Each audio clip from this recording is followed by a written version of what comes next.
Crystal Ball College Football. I'm your host, Grayson Grunhafer, and so glad y'all could join me today. And we're going to talk about a lot of stuff this week, talking about the Fiesta Bowl and the Peach Bowl, preview the national championship game. But first, just what an absolutely awesome day of college football. The fact of the matter is we got to see two great games, and I'm sure if you've listened to any podcast or read anything, this was the best college football playoff we've ever had. As far as both games being competitive, both, all four teams looking like they belonged. It was just honestly thrilling and got to see two great finishes. Obviously, the Ohio State-Georgia game coming down to a last-second field goal. You got to see TCU continue their Cinderella story by beating Michigan. It really was everything. It had it all. It absolutely had it all, and a lot of points per usual. So how we're going to do it this week, I'm going to go through each team. And through talking about each team, we'll obviously talk about how the matchup went. So let's start today with the winner of the Fiesta Bowl, the first game of the day, and it was TCU versus Michigan. TCU obviously came away with the win, and so we're going to start with them. And, I just feel like when I was watching this game and the beginning of this game and how kind of it unfolded at the end, it just continues to be this theme of TCU is just a team of destiny. And that's how it's been all year. Cinderella for sure, but also just a really good football team that continues to win these really close games. It's absolutely shocking.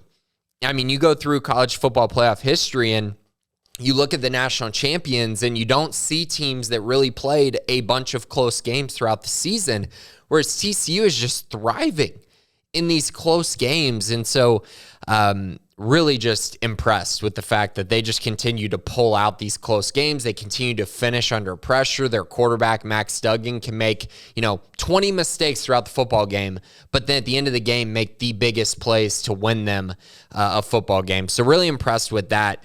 I think the first thing with TCU that really stood out to me was the fact that they used this month better than anyone else. And this month of prep is kind of what I'm referring to. And I know you can make the argument that Ohio State did as well, and I can totally understand that. But to me, what TCU did and what they've done all year were just so unique. And I guess, how am I putting that, right? So when you look at Michigan, they were great all year at running the football. They were great all year at being physical up front. Their defense had been awesome all season long. They really hadn't gotten ran over by anyone. And they ran over everyone for the most part. And so you come into this game and you're literally thinking, okay, I think what TCU needs to do is create explosive plays, and they're going to give up rushing yards. They're going to have trouble running the football, but if they create enough explosive plays, they can win this game. And while they did create explosive plays, they also ran the ball so effectively, and they stopped the run so effectively. And to me, that's a huge credit to Joe Gillespie. That's a huge credit to Sonny Dykes and Garrett Riley. All three of their coaches were awesome. I felt like they outcoached Michigan big time. I don't even think they were comparable in this game. And that's not to say that Michigan doesn't have good coaches, because they do. But I just felt like in this game, with the talent disparity, if you look at both sides as far as how they recruit, as far as the national perception of these teams, I felt like TCU's coaching staff did a much better job. And if you look at kind of individual moments in the game, that really stood out as well, as Michigan had difficulties scoring in the red zone, and that is in part due to TCU. But I just feel like, the more that I watch this game, the more that I kind of feel like TCU, during their film sessions, during their prep for this game, they really knew Michigan very, very well. And they were able to come into this game, and I think they saw exactly what they saw in film, and so they were extremely prepared for that. Lots of credit to Joe Gillespie, their defense coordinator. And the reason I say that is because you look at the final box score, you look at the numbers that Michigan put up, and you can easily say that he didn't do a great job, or TCU's defense was terrible, or this and that. Well, I would say coming into this game, TCU's defense was the weakest position group on the field on either team.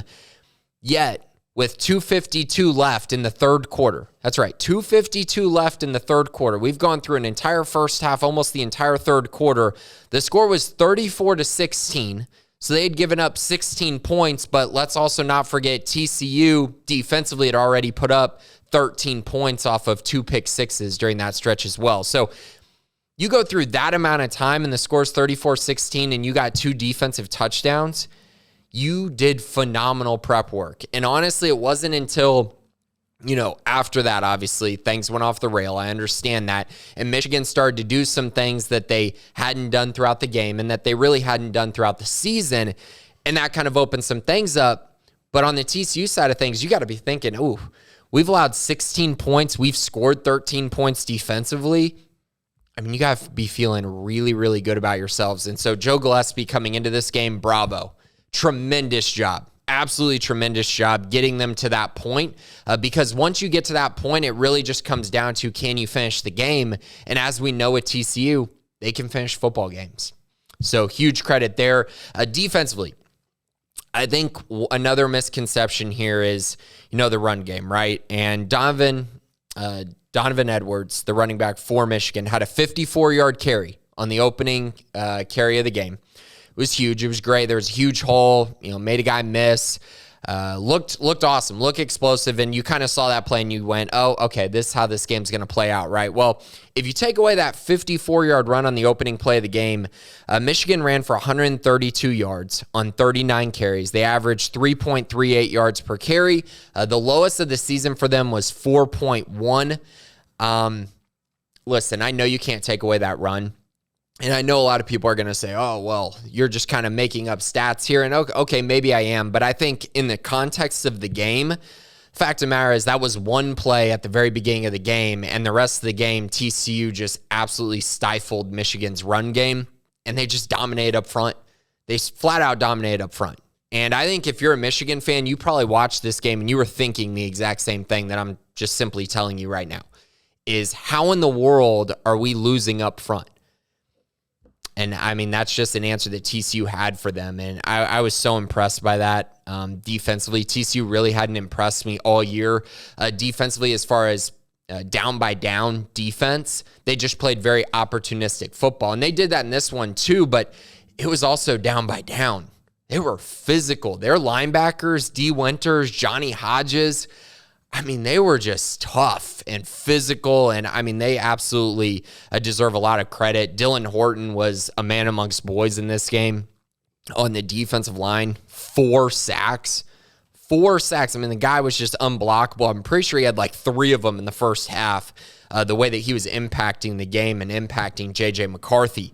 On the other side of the ball, because it wasn't all the defense, I just think the defense, the way they started this game, the 2 pick sixes, they really did a lot and showed me a ton that I really hadn't seen all year. Outside of that game against Texas where they really shut down the Longhorns run game, this was by far the best performance I've seen them have stopping the run. But now offensively, once again, I mean, I know TCU can run the football, and they have shown flashes of being very capable running the football, but what they did in this game was not something that I think anyone could have prepared for. But the fact of the matter is they ran for 263 yards, 6.4 yards per carry. And a lot of this game, they didn't have Kendre Miller. Kendre Miller left this game with 8 carries for 57 yards. So he had an impact, but it was not the biggest impact of this game. I mean, Emery DeMercado had 150 yards on the ground on 17 carries. That's nearly 9 yards per carry. And then Max Duggan, 15 for 57 and 2 scores.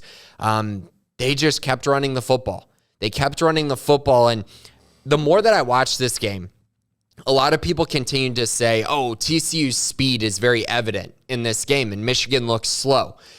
I agree with that. But I don't think that was the biggest thing that I saw. The biggest thing that I saw was when the ball was snapped and it was the offensive line versus the defensive line, TCU held up and TCU won. And again, not something I could have prepared for, not something that I think Michigan was prepared for either. And nothing in my eyes was more telling than the very end of the game. There's 3 minutes and 5 seconds left. Michigan has 3 timeouts. They need to get the ball back, right? TCU decides, you know what? You know what we've been doing well all game long? We've been running the football. You know what they did? They ran the ball 3 straight times and got a first down. And I know there's controversy on, should Harbaugh have called a timeout, this and that. I mean, they got the ball back still with like 50-some seconds left. So it wasn't the worst idea, especially since TCU got the first down. But I think Harbaugh really felt like they were going to get a stop there. I think he felt like his defense was going to win up front finally. I think he felt like, they've been doing this all year. They're going to get it done again. And TCU just said, no, we're going to run the football, and we're just going to continue running the football. They got a first down. I know they didn't get the first down on the next drive, but that first down was, in my eyes, the difference in this game. I think Michigan gets the ball back with, let's say you get the ball back with 2 minutes left, and they still have a timeout or two. I think they win this game. I really do. So kudos once again to TCU up front. So I want to put this in kind of perspective because I'm kind of talking about this physicality up front, and that's kind of been the main theme that I've talked about with TCU, but I think it's really important to look at what Michigan had done throughout the year, and the most rushing yards that Michigan gave up all season long was 148 to Illinois. 148 yards. And TCU just dropped 263 yards on them in a college football playoff game. Shocking. Absolutely shocking. The most points they've allowed this year was 27 points, and they just gave up 51 to TCU. I just don't think there's a lot else to say here. They lost up front. Football is won in the trenches, and TCU absolutely won in the trenches. I'll talk more about Michigan because I was, frankly, very disappointed in their effort. But on the TCU side, what a job Sonny Dykes has done in year one. What a job, going out and hiring Joe Gillespie. Perfect hire for them. Garrett Riley's been awesome as well. 13 transfers. They hit the transfer portal extremely hard. And I know, once again, a lot of people have talked about this, the blue chip theory, right? You got to have all these blue chip players, the blue chip ratio and whatnot in order to win a championship. And TCU, I think I've been reading they're like 32nd in the nation is according to talent composite. But the 13 transfers, in my eyes, was the difference in this team. And you see it all over the field. You see guys who you didn't see a year ago. You see these guys who are perfect fits for what they wanted to do defensively, especially. That's really where they hit the portal hardest. And you just see a team that really came together all year long. And I think it's frankly extremely impressive and not something you typically see where Gary Patterson, a legend, the best coach in TCU football history, the guy who, people loved for many, many years, leaves. And the very next year, they're in the national championship game. Just shocking. Just absolutely shocking. So kudos once again to TCU. Now, as far as big picture, huge news for the Big 12. TCU just did something that Oklahoma and Texas, obviously Texas, but Oklahoma couldn't do, which is win a college football playoff game. They did that. It's massive for the Big 12 in that regard going forward because now they have a college football playoff win. I think it shows once again that the Big 12 can compete on this level. Even without Oklahoma and Texas, TCU showed that. I also think it's massive for the sport. As we enter this era of a 12-team playoff, I think a lot of people were concerned about the fact that, hey, the 12 seed's never going to win the college football playoff championship. And, that could be true. Maybe they won't. But I think this just shows that there is a level of parity. And even teams that maybe don't have the top 5 talent in the country can still win games against teams that do have the top 5 type of talent in the country. Now, does this mean they're going to go out and beat Georgia? No, it doesn't mean that, but they did beat a Michigan team that is very loaded, very talented, and a team that many people expected to beat TCU. And TCU showed up, they got the win, and now that college football playoff looks even more intriguing to someone like me and hopefully to every college football fan, because I think this set a blueprint going forward for how kind of a team without the massive talent can actually win a national championship or at least get there. So once again, great job TCU. Fantastic season. Going to a national championship. No one could have predicted this at all, but they did it. So great job to them. Next episode, we will talk about Michigan. And then we'll move forward and talk a little bit about the Peach Bowl. And then the final video of the week, we will preview that national championship matchup between TCU and Georgia. But thanks for listening. This has been Crystal Ball College Football.